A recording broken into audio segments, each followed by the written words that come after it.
Un gusto enorme recibir a Hugo Aguilar. Él es especialista en ciencias del lenguaje. Además, hoy viene a presentar un libro que es de lo que vamos a hablar en esta tarde, que tiene que ver con la ficción y es una propuesta de lectura y una lectura del género. Vamos a ver de qué se trata. ¿Cómo estás, Hugo? Muy bien, un Qué placer. Igualmente, recibirte es un gusto. Es una sorpresa este libro, porque este libro no es nuevo.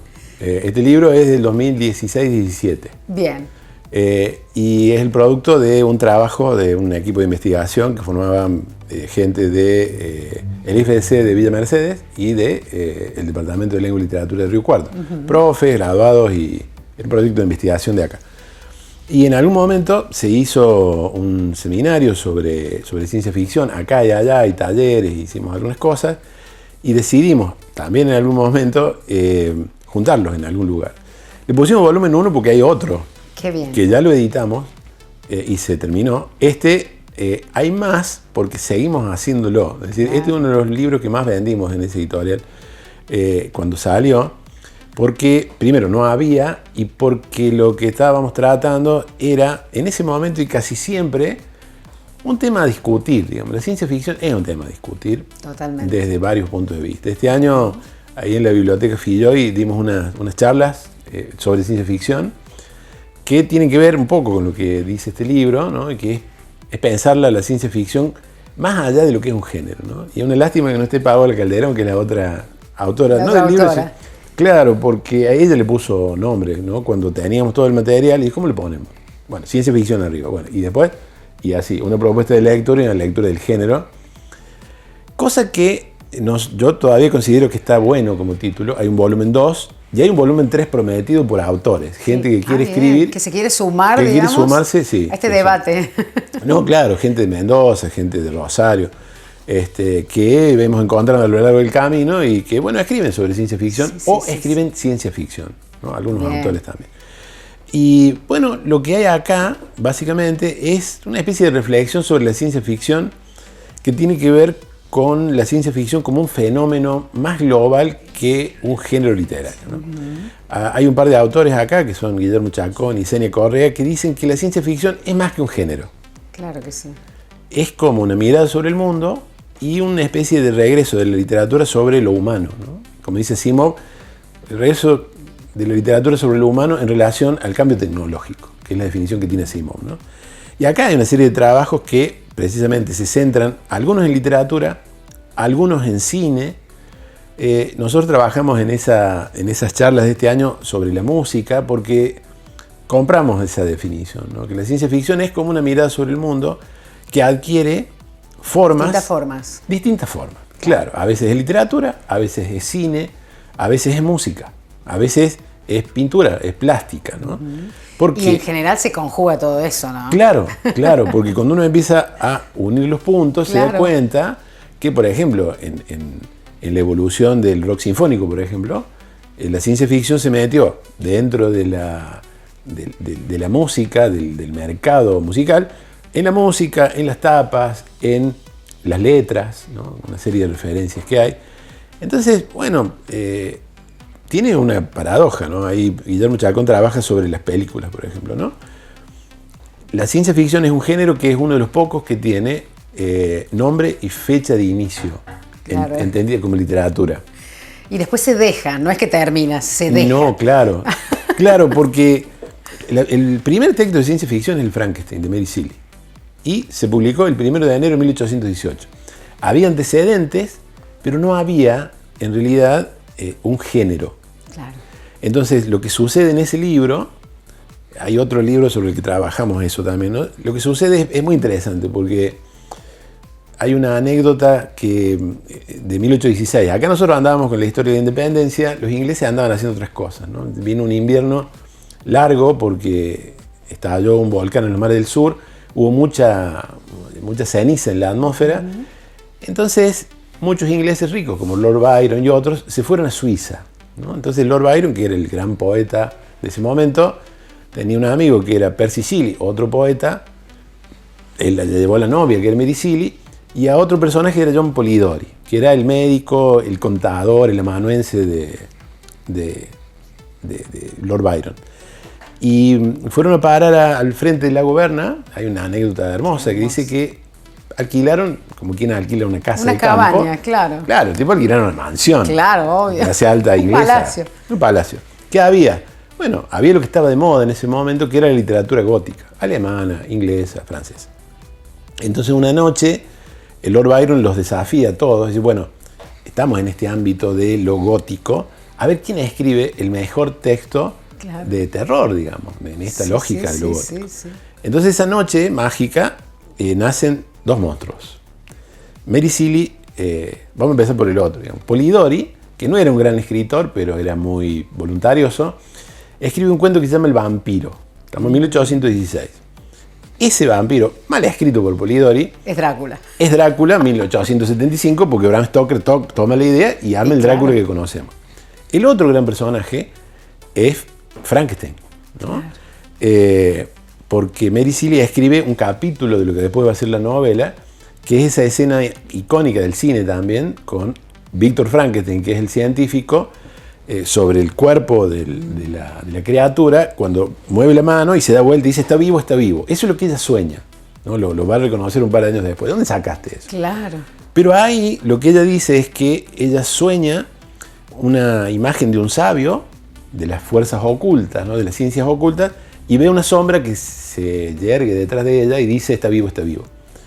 Claro, ella sueña con un, mirá vos la hermenéutica, sueña con un alquimista.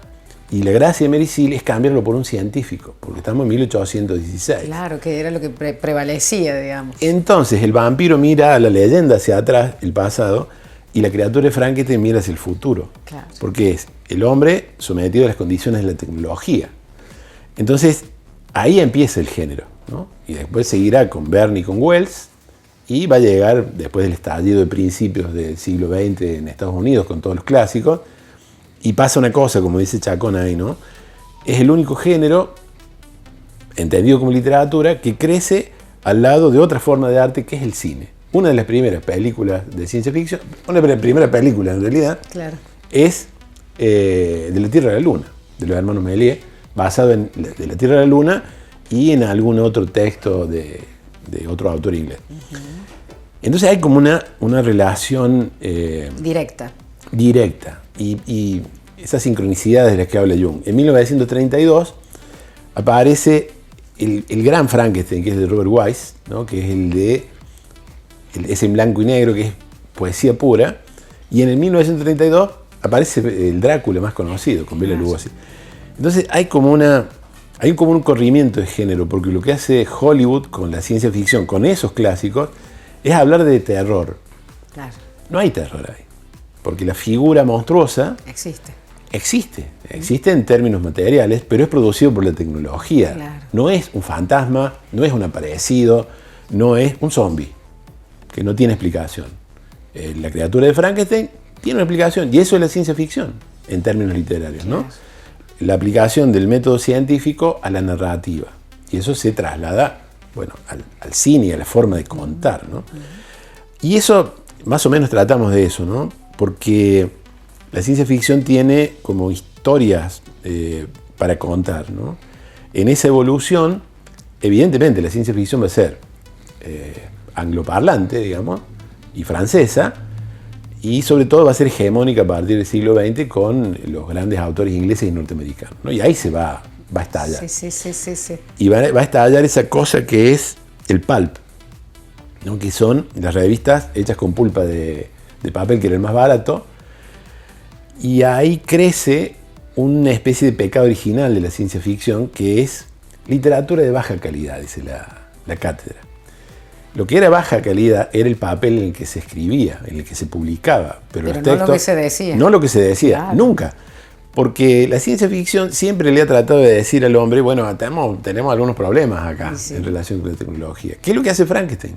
Eso que hace la novela de Mary Shelley es tocarle el hombro a la sociedad y decirle, bueno, ahí está la tecnología, hoy que hablamos ¿qué hacemos con eso? De inteligencia artificial, ¿qué hacemos con eso? Ojo, porque vamos para adelante. ¿Cuánto hacemos con eso?